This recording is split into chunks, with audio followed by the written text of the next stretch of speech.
I know. This is our April Q&A. Basically, I've been super ill, and so we just haven't been able to put videos out. It's just one of those things, unfortunately. So we are late bringing you the April Q&A, but I don't want to leave things any longer. Before I get into the questions that have been dropped in our community, I just wanted to let you know about a couple of things that have changed. So we have our giveaway running on the channel. That's currently part of our Beehive tutorial series. So if you watch any of our latest videos on Beehive newsletter tutorials, they've got purple background on the thumbnail. Just go into the description of any one of those websites, you can enter our giveaway.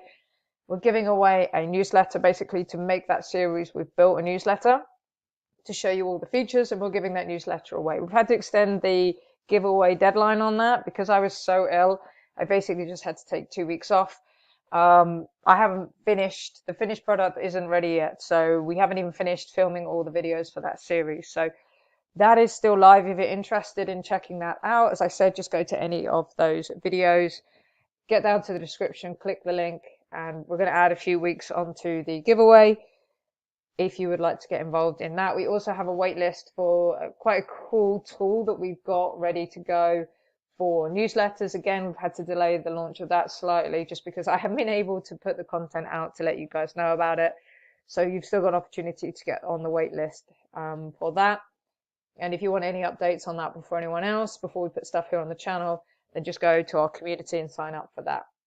So that's just sort of the general news of what has happened over the last few weeks, why we've been so quiet in terms of content, and why the date on the giveaway has been extended, basically, and also why this Q&A, which should have happened at the end of April, is happening in May.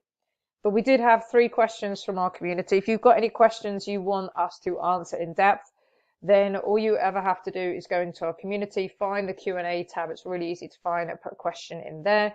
We try and do one of these every single month. So there are 3 questions that came into the community under the Q&A tab. Obviously, people can ask us sort of shorter questions in the community, and you can obviously comment on videos, but people that want sort of a more of an in-depth breakdown, then we have that Q&A thread there for people. So the first question that came in is, should you publish to 0 subscribers? And this is a great question, and I'm going to say yes, and I'm going to say no. The no with this is I wouldn't necessarily publish a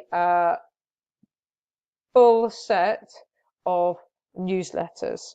Okay, what I would actually be considering putting out are blog posts. So let me explain. When you go onto a newsletter platform that you are using, or whether you are going on your own site, a brand new site, you need to have some content there that people can have a look at. And quite often what these websites will do, what these newsletter providers will do, is they'll let you put out a blog post. That's content that just goes to the website but doesn't go to the email list. And that's what I would start off by doing. So I would think about getting something like 3 blog posts, 3 articles up. Now, these are going to be educating your audience about who you are and what you do. So they could be sort of a mission statement. They could be the kind of thing you'd find as in an About Us section of a website. And then they can also be sort of like what to expect kind of post. These are great for kickstarting your SEO if you want to try and get these pages to rank. But then anybody who lands on your newsletter is going to be able to see what is what you're all about, basically.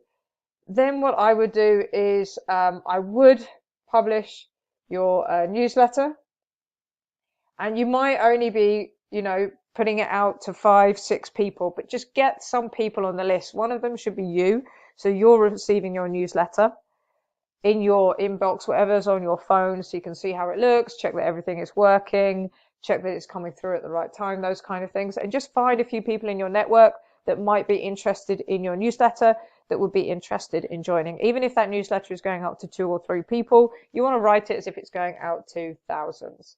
Okay, so that's my yes and no answer. Should you publish? Yes, you should, but it should more be sort of blog style content, setting out what your newsletter is about, And then when you're ready, put that first newsletter out just to a handful of people is absolutely fine. Okay, that will get you started, and then you can commit to a schedule and so on. The next question was, what are the next steps after this? This was kind of like a two-part question from one of our community members.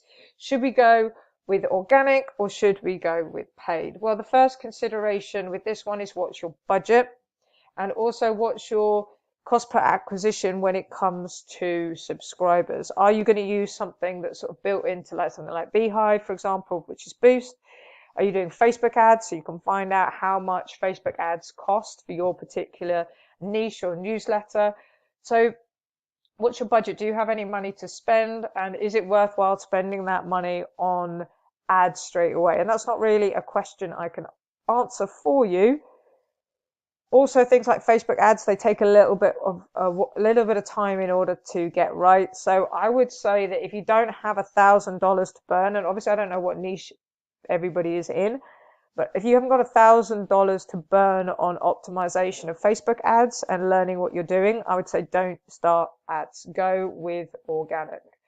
Okay, if you've got 1,000 that you can burn on ads, and then another 1,000 that's going to start getting you subscribers at a half decent amount of ad spend, then it's probably the right time to do it. And I would argue as well that I wouldn't start putting that money in until I had a good product market fit, and we'll get to that in a second. So organic is probably where you want to start. Obviously it's longer, but it is free. You can start with lead magnets, loads of training on this channel on how to create your lead magnet, how to use AI in order to write it, different methods for you to be able to get that lead magnet out in front of people for free using things like Facebook groups. I'll leave a link to that playlist somewhere on this video, probably at the end of it or down in the description.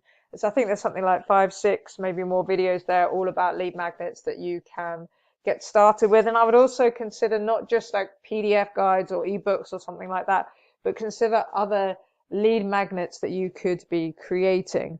Other things you can think about doing in order to get people to start looking at your newsletter that we use with clients is things like giveaways, things like referral programs.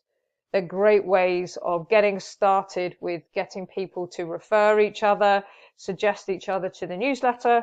And again, you can give away a downloadable, a freebie in exchange for that referral. And the same with giveaways. You've seen on our channel, we're doing a giveaway of the AI newsletter we've got to create for our training series, because I don't have time to manage another newsletter, let's be honest.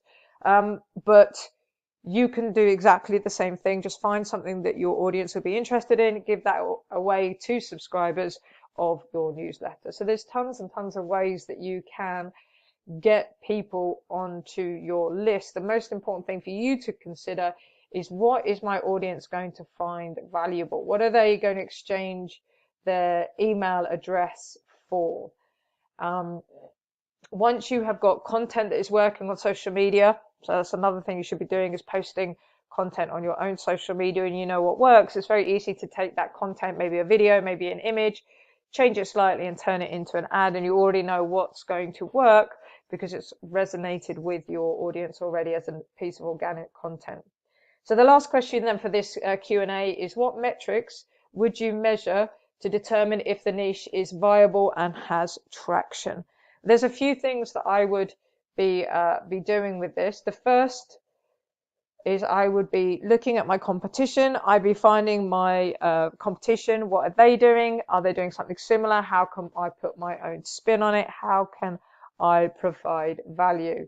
The next thing is I would be seeing who is sharing my content. So for example, if I had a newsletter, I'd be out there commenting on people that would be interested in my newsletter on their social media, letting them know sort of I mentioned this in my newsletter or talked about this here. Start commenting. People come over to your social media profile, they check out your newsletter, and they subscribe. So when you start getting yourself out there, you'll see that people will naturally come in. The other thing you can do is you can do polls. So this is quite often a page feature of newsletter tools. but you can go and do polls, and you can just ask people what is working for them in terms of newsletter content, what they like, what they don't like, what they want from the referral program, what they want more of. You can poll them every single week and find out what they are doing. What you can also do is a survey. So when people join your newsletter, before they're sent over to your newsletter homepage, you can put a survey in there. This is just a group of a few questions that they would be able to answer. And that's going to get you some really, really powerful information that you can use in order to be able to validate your niche and see that you are actually going to have traction with your newsletter. Are you actually going to get somewhere with it? Is it something that people are interested in? The other thing that you can do is swaps. So for example, if people are interested in promoting your newsletter on their social media in exchange for you doing the same, then they can see value in what you're doing. They can see that it connects to their audience, and they would get value from your audience. And that's another way just to validate that what you are doing is worthwhile, because other people who are in the same niche but doing something slightly differently see value in what you are doing and value in getting in front of your audience. So this is something, again, that links back to the organic methods, which you can do, you know, when you're just at 100 subscribers. All you need to do is find somebody who has maybe a Facebook following of a similar amount of people, and then just promote each other's social media. They promote your newsletter, and then if people are coming over from their social media onto your newsletter and vice versa, then you know that there is an interest there. You know that people have value, are seeing value in your newsletter, because they can go check out your mission statement, check out your past editions of your newsletter, and then subscribe, because they know that it gives them exactly what they need. In terms of hard numbers that I would be looking at, and I don't want to go like too much into this in this video because it's literally like a whole training series, but I wouldn't worry too much about your subscriber number. What I would be looking for in terms of data is I would want to see a high and consistent open rate. So somewhere above the 40% would be amazing. If you could get it above 50%, that would be brilliant. But holding consistently above 40% means that even though your newsletter might be growing by 10, 50, 100 subscribers a week, then people are still opening it consistently, and you've got those above average open rates, which means people are going to want to work with you in terms of, you know, sponsorships and putting ads in your newsletter and things like that. Click-through rate is another important one to take a look at, but click-through rate is more about if the offers in your newsletter are of interest to the people reading it. So if they're opening it, they're getting value from what you're writing about, but if they're not clicking on your links, then they don't see the purpose of where, you know, that ad that you're promoting, or that software, or that service. It doesn't link to the content. So there'll be a disconnect for them there. So that's slightly different to identifying is a niche is viable in terms of growth. It just means that maybe you don't have the right product or the right service for your subscribers yet, if your click-through rate is not very high. You haven't quite given them what they want. So that's just something that might take a little bit of testing. But hopefully you found this useful. We've answered all three questions there. As I said, if you want to check out the giveaway, you can find the link to that in the description of any of our videos on our Beehive training, and I'll put it in the description of this video as well. And if you want that lead magnets series, that will be down in the description as a playlist as well.